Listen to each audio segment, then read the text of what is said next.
புத்திசாலித்தனம் இருந்தாலே வாழ்க்கையில ஜெயிச்சிடலாம். நம்ம நினைக்கிறோம் நிறைய அறிவு இருந்தாதான் ஜெயிக்க முடியும். நிறைய அறிவு இருக்கிறவங்க ஜெயிக்கவே முடியாது. நம்ம ஊர்ல ஒரு பழமொழியே இருக்கு தெரியுமா? அதிகம் தெரிஞ்சவன் சந்தைக்கு போனா எந்த ஒரு பொருளையும் விற்கவும் மாட்டான், வாங்கவும் மாட்டான். அந்த அறிவே அவனுடைய வெற்றியை தடை செய்து விடும். ஒரு வேலையை செய்யறதுக்கு தேவையான அறிவு இருந்தா போதும், ஜெயிச்சிடலாம். நான் ஒரு புத்தகத்துல தான் படிச்சேன், ஐன்ஸ்டீன் வாழ்க்கையில நடந்த ஒரு சம்பவமா படிச்சேன். அது உண்மையா என்னன்னு தெரியல, ஆனா ரொம்ப சுவையா இருந்தது, அதனால உங்ககிட்ட பகிர்ந்துக்கிறேன்.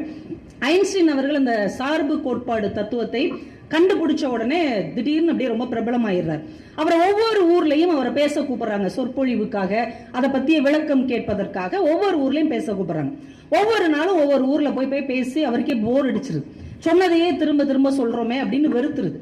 அன்னைக்கு அதே மாதிரி ஒரு ஊருக்கு போகும்போது டிரைவர்கிட்ட சொல்றாரு, சொன்னதையே திரும்ப திரும்ப சொல்லி எனக்கே எரிச்சலா இருக்கு, ஏன்டா பேச போறோன்னு இருக்கு, செம போர் அப்படின்னாரு. இப்ப டிரைவர் சொன்னார், ஆமாங்க, நானே 10-15 நிகழ்ச்சி உங்க கூட தொடர்ந்து வந்தேன்னா நீங்க என்ன பேசுவீங்கிறது எனக்கே மனப்பாடம் ஆயிருச்சு, அப்போ உங்களுக்கு எவ்வளவு எரிச்சலா இருக்கும். இவர் கேட்டார், நான் பேசுறது உங்களுக்கு மனப்பாடம் ஆயிருச்சு? ஆமா, அப்படியே சொல்வேன், நீங்க வணக்கத்துல இருந்து நன்றி வரைக்கும் என்ன சொல்றீங்களோ அப்படியே சொல்வேன்.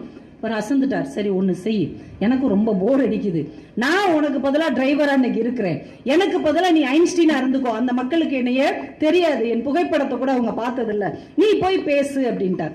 சரின்னு ஐன்ஸ்டீனுடைய டிரைவர் ஐன்ஸ்டீன் மாதிரி வந்து பேசுறார். இவரு பின் வரிசையில உட்காந்து கேட்டுட்டு இருக்கிறார். பயங்கரமா பேசுறார். ஐன்ஸ்டீனே மிரண்டார்.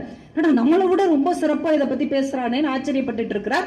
பேசி முடிச்ச உடனே சந்தேகம் கேட்பாங்கல்ல, ஒவ்வொருத்தங்க எளிதான கேள்விக்குள்ள ஒரு பதில் சொல்லிட்டார். திடீர்னு ஒருத்தர் எந்திரிச்சு கடினமான ஒரு கேள்வியை கேட்டார். இவருக்கு அப்படியே பக்குன்னு ஆயிடுச்சு. ஐன்ஸ்டீனுக்கு அதை விட பதட்டம் ஆயிருச்சு. அச்சோ, இப்படி மாட்டிக்கிட்டாரே, இப்ப உண்மையை சொன்னா நம்மள எல்லாம் எவ்வளவு தப்பா அந்த ஊர்க்காரங்க நினைப்பாங்கன்னு அப்படியே பதட்டமா இருக்கிறார். இந்த கடினமான கேள்வியை கேட்டவரை பார்த்து டிரைவர் சொல்றார், இன்னொரு தடவை கேளுங்க அப்படின்னு. இன்னொரு தடவை கேட்கிறார். இதெல்லாம் ஒரு கேள்வின்னு என்கிட்ட கேக்குறீங்க பாருங்க, இதுக்கு பதில் என் டிரைவரே சொல்லுவார், எப்ப வாப்பா வந்து சொல்லு. அவர் கடகடன்னு சொல்லிட்டு போயிட்டார். அந்த சூழ்நிலையை சமாளிப்பதற்கு தேவையான அறிவு இருந்தாலே வாழ்க்கையின் எல்லா தடைகளையும் நம்மால் உடைத்து விட்டு போக முடியும்.